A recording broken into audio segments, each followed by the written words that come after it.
राधे राधे दोस्तों। आज मैं आपको एक बहुत अच्छी कहानी सुनाने जा रही हूँ। अगर आपको मेरी कहानी अच्छी लगे तो मेरे चैनल को लाइक सब्सक्राइब और शेयर ज़रूर करें। एक गांव में एक अंधे पति पत्नी रहते थे। उनका एक बेटा था जिसका नाम गोपाल था।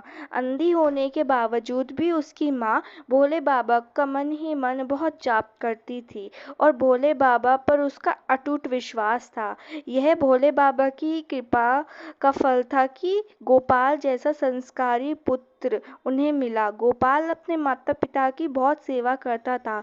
जब भी उसकी माँ भोले बाबा की पूजा करने को कहती तो गोपाल भगवान की पूजा की सारी तैयारी करता और अपनी माँ का हाथ लगवाकर पूजा संपन्न करवाता था, जिससे उसके माता पिता बहुत खुश होते थे कि उन्हें ऐसा पुत्र मिला है, क्योंकि वह बहुत समझदार था।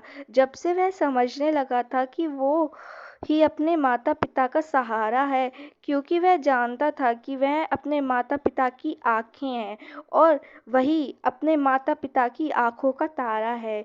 अब धीरे धीरे गोपाल बड़ा होने लगा था और उसके माता पिता की उम्र भी अब ढलने लगी थी।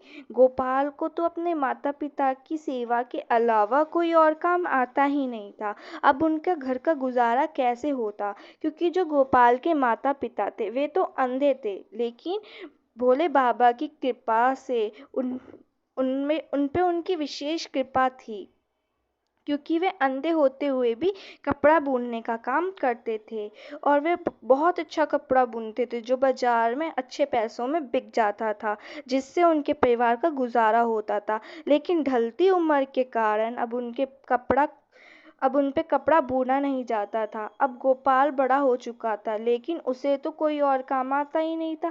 अब गोपाल सोचता है कि वह कोई ऐसा काम करे जिससे उसके परिवार का गुजारा हो सके। गोपाल के गांव में एक पहाड़ था, तो उसने सोचा कि क्यों ना पहाड़ से पत्थर काट कर बेचूं, क्योंकि जो मूर्तिकार हैं, जो मूर्ति बनाते हैं, वे तो ज़रूर उसका पत्थर खरीदेंगे। गोपाल उसके लिए छैनी हथौड़ा खरीद कर ले आता है और फिर पहाड़ पर चला जाता है और पहाड़ से पत्थर काट कर वह बेच बाजार में ले जाता है। वह पत्थर मूर्तिकार और खिलौने बनाने वाले उस पत्थर को खरीद लेते हैं, जिससे उसकी अच्छी आमदनी होने लगती है।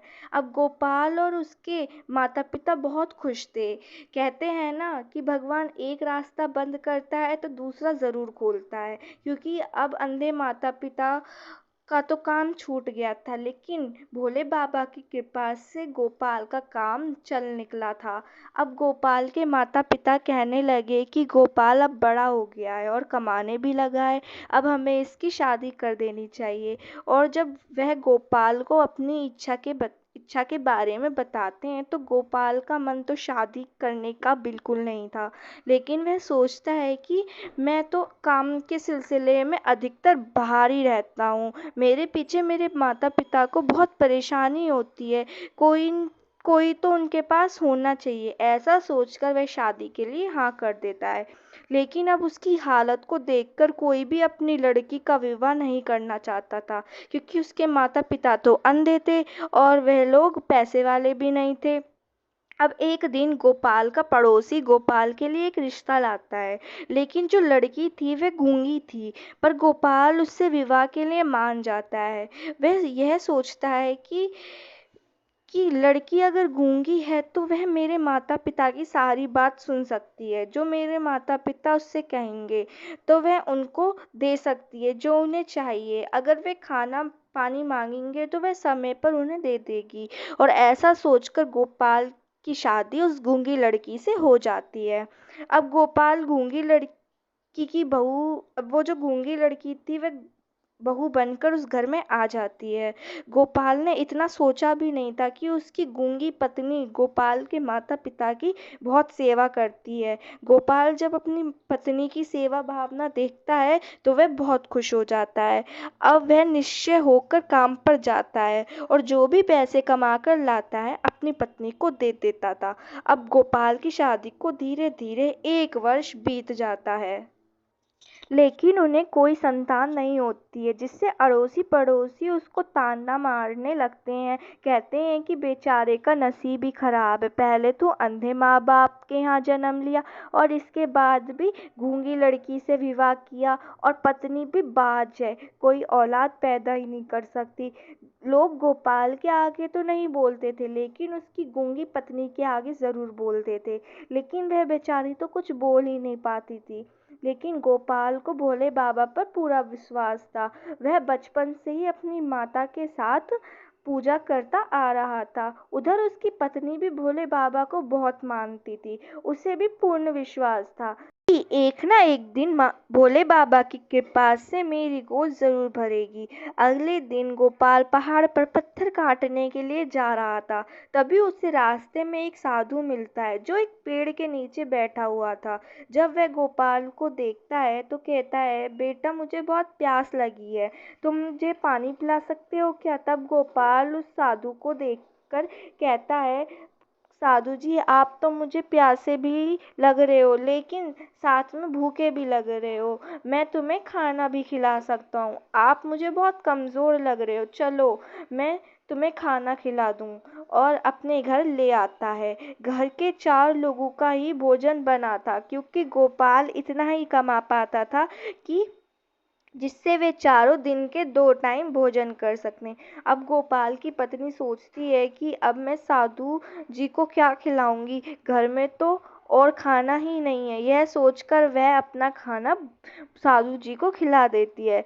लेकिन साधु फिर कहते हैं कि मुझे थोड़ा और खाना चाहिए। तो गोपाल की पत्नी बहुत परेशान हो जाती है कि अब मैं अपना खाना कि मैं पहले ही अपना खाना खिला चुकी हूँ, अब मैं किसका खाना दूँ। उसको परेशान देखकर गोपाल उससे कहता है कि मुझे पता है कि हमारे घर में सिर्फ 4 लोगों का खाना बनता है, जिसमें से तुम अपना खाना साधु जी को खिला चुकी हो, लेकिन मेरा खाना तो अभी बचा है। एक काम करो, मेरा खाना तुम ले आओ और साधु जी को खिला दो। लेकिन गोपाल का खाना खाने के बाद भी जो है साधु जी वो और खाना मांगते हैं। अब गोपाल और उसकी पत्नी दोनों परेशान हो जाते हैं। अब उसकी अंधी माँ यह सुन लेती है और अपने बेटे बहू से कहती है कि लगता है साधु जी काफ़ी दिनों से भूखे हैं, बेटा मेरा खाना भी खिला दो। अगर एक दिन खाना नहीं खाएंगे तो कुछ नहीं होगा। और गोपाल और उसकी पत्नी अपनी माँ का भोजन भी साधु जी को खिला देते हैं, लेकिन साधु जी और भोजन मांगते हैं। तो गोपाल के पिता ही सुन लेते हैं और कहते हैं कि जब तुम तीनों आज बिना भोजन के रहोगे तो भला मैं कैसे भोजन कर सकता हूँ। एक काम करो, मेरा भी भोजन साधु जी को दे दो। और अपने पिता का भी भोजन भी साधु जी को खिला देते हैं और साधु जी की भूख को तृप्ति मिल जाती है। भोजन करने के बाद साधु जी कहते हैं, अरे बेटा ज़रा देखो मेरे पैर में कितना दर्द हो रहा है।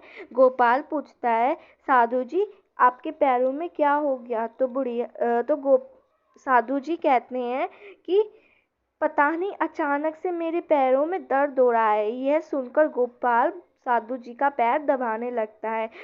तो गोपाल साधु जी की बहुत सेवा करता है। उधर साधु जी दोबारा अपना पैर पकड़कर दूसरा पैर पकड़कर कहने लगते हैं, लगता है ये दर्द मेरी जान लेगा। तो गोपाल की पत्नी भी साधु जी के दूसरे पैर को दबाने लगती है। देखते ही देखते आधा घंटा बीत जाता है। साधु जी गोपाल और उसकी पत्नी की सेवा से बहुत खुश होते हैं और उनकी सेवा से प्रसन्न होकर भोले बाबा के रूप में प्रकट हो जाते हैं। और गोपाल और उसकी पत्नी भोले बाबा को देखकर उनके पैरों में लिपट जाते हैं और कहते हैं कि भोले बाबा के दर्शन कर कर हम धन्य हो गए। जब उसके अंधे माता पिता ये सुनते हैं तो वह भी भोले बाबा के चरणों में गिर जाते हैं और कहते हैं कि साक्षात भोले बाबा हमारे सामने हैं, फिर भी हम भोले बाबा के दर्शन नहीं कर सकते। तो भोले बाबा की कृपा से उनके नेत्रों में ज्योति आ जाती है, तो वे भी भोले बाबा के साक्षात दर्शन करते हैं और अपने बेटे को देखकर गले लगा लेते हैं और भोले बाबा की कृपा से गोपाल के माता पिता और पत्नी ठीक हो जाते हैं और उनको संतान प्राप्ति का वरदान देकर भोले बाबा अंतर्ध्यान हो जाते हैं। कुछ समय बाद गोपाल की पत्नी एक सुंदर से बच्चे को जन्म देती है और उसके घर में खूब खुशी, खूब सुख और समृद्धि हो जाती है। अब गोपाल की माँ सारे मोहल्ले की औरतों को इकट्ठा करके भोले बाबा की धूमधाम से पूजा करवाती हैं।